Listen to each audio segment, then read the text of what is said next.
I want to ask about if you can help me to connect with my inner guidance system, because from you and other people, I hear how exciting it is when they know that something is coming to them and they know where to turn right, where to turn left. And with me, I wonder if I have these feelings inside of me already. Yes. And I am using them daily and I never pay attention to them, or it's something once a year or something huge that... Well, the most important thing that we want you to hear is that since it is something that is so natural, that often it's happening, you're responding to it, you're receiving the impulses, and that you don't even know that you are. In other words, this guidance is available to you all the time. And it translates in the form of emotions and impulses, you see. So we like to say to you, accept that from us and then watch for evidence of it. And the more often you acknowledge that, oh, this is happening, I just received this just now, then the more likely you are to be ready for it the next time, and the next time, and the next time, and the next time. And can you tell me from your own experience, when you communicate with Abraham, how do you feel it? Where in your body you feel it? Well, or for Esther, everybody is different?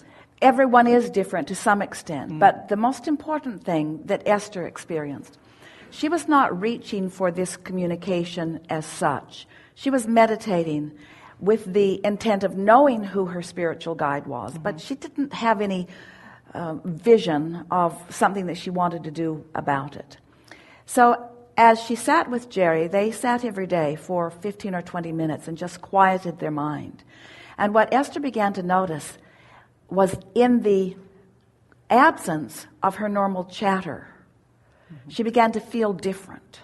And we started to say that to you in the beginning, is that it's not this business of allowing your conscious awareness of your connection is not as much about what you begin to do as it is about the things that you are no longer doing. In other words, we want to say to you that when you stop doing that thing that blocks it, you'll be aware of it. And so what happens with most who are trying too hard is that they're taking score. There's not something that's that obvious in the beginning, because some momentum has to increase before there is something that is really obvious about it, you see. And eventually, the momentum can increase enough, your expectation can increase enough that there are really obvious, overt experiences that let you know.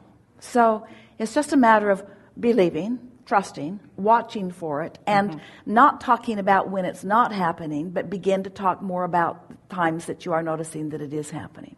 That really is the process. Okay. Be easy about it. And Esther wants to use the words, keep your ear to the ground, but it isn't about what you're hearing, it's about what you're feeling. Have you begun this process where you are awaking in the morning and deliberately reaching for good-feeling thoughts and deliberately holding yourself into that good-feeling place? And have you noticed that your day is unfolding in better and better ways?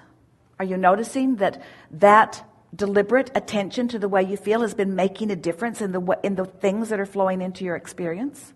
Yes, if I have enough discipline to keep attention on it.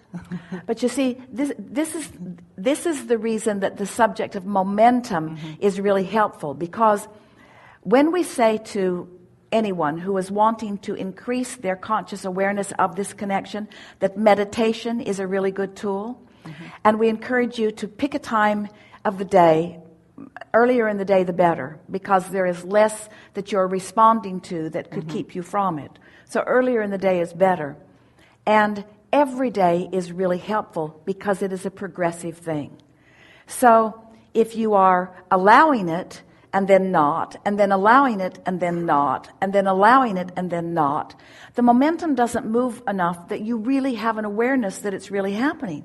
But if you are allowing it and allowing it and allowing it and allowing it and allowing it, soon enough something really obvious will occur from which you will never go back.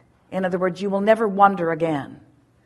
Esther remembers in the beginning for her, she and Jerry sat in meditation for about 9 months. And all they were trying to do is just quiet their mind. And Esther's understanding about that just meant don't think thoughts.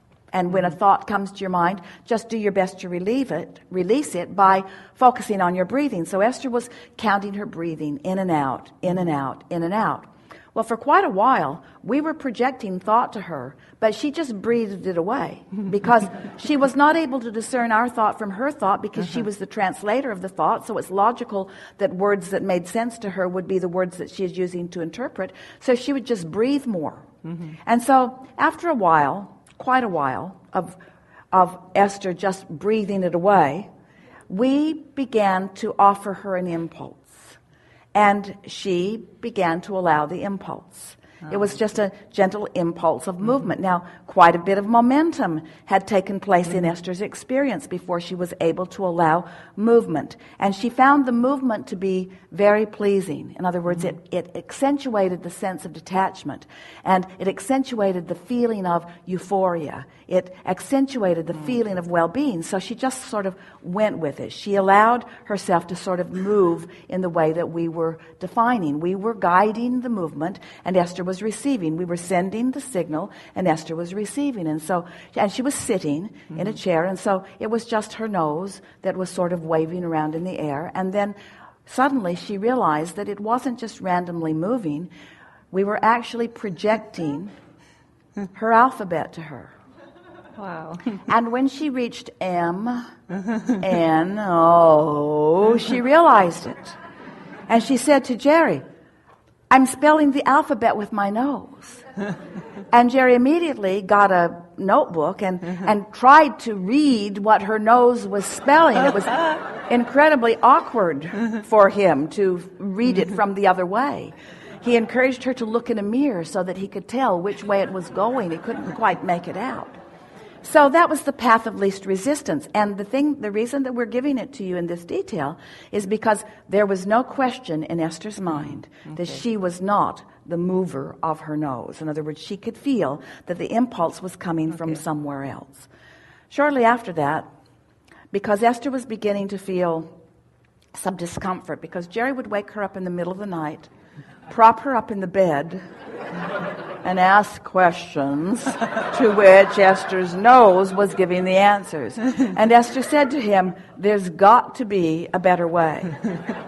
And then one night, they were in bed, and she felt her hand beginning to thump, thump, thump, thump, thump, thump, thump, thump, thump. And she had the impulse. Esther was already winning typing contests. She was a very fast typer. And so she went to the typewriter, and she felt the impulse of her hands upon the keys. Not random, very specific impulse of her hands upon the keys. Well, now we're explaining to her, we were providing the energy. She was in enough state of allowing that she was able to interpret the energy that we were providing into something that was meaningful. We weren't typing letters. We weren't even typing words. We were expressing a strong enough momentum of sentiment and understanding and meaning that Esther could not avoid the translation of it, you see. So for a few weeks, even a month or two, that was the way that we communicated with Esther. She would feel the impulse, she would go to the typewriter, and we would have conversation in that way.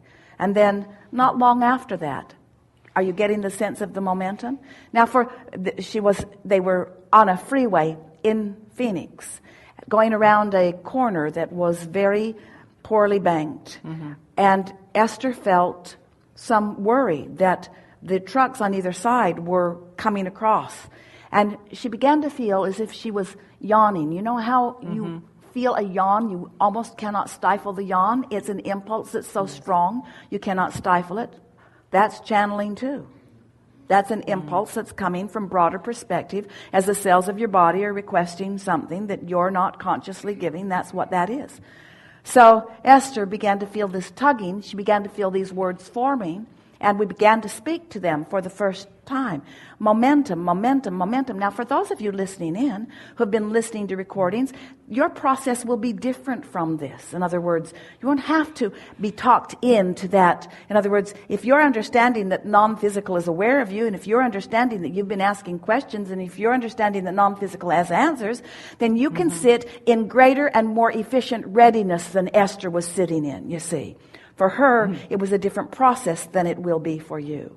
But with all of you, with each of you, if you are desiring it, it will be a progressive process.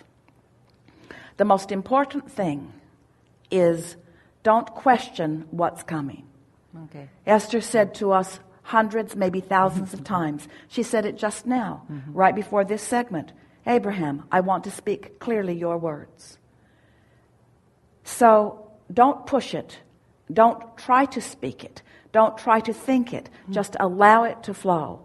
And the more momentum flows, the more confidence you will garner about your ability to receive. It's a really good thing. Thank you. Yeah. Do I have time for one more? I would like to know how to use the power of crystals to bring my conscience or to be more aware of myself. We think that while that can be fun, it's a step back from what we just discussed. Oh, really? That's interesting. Why look to something outside of you? Well, because all the stuff that I was reading, it's teaching the empowering, the amplifying the energy. And technically right now I'm in the state I really don't need to worry about that. I have everything within myself. Esther asked this similar question early on in her process. And a woman that she had met was in possession of several beautiful crystals. And some of them were small, some of them were large, and all of them were said to be amplifiers of energy. And so Esther said to us, which one should I choose? And we said, well, if it is true that they are amplifiers of energy, then choose the biggest one. But then take it with you everywhere you go. And then we said to Esther, and we say it to you, you are the crystal.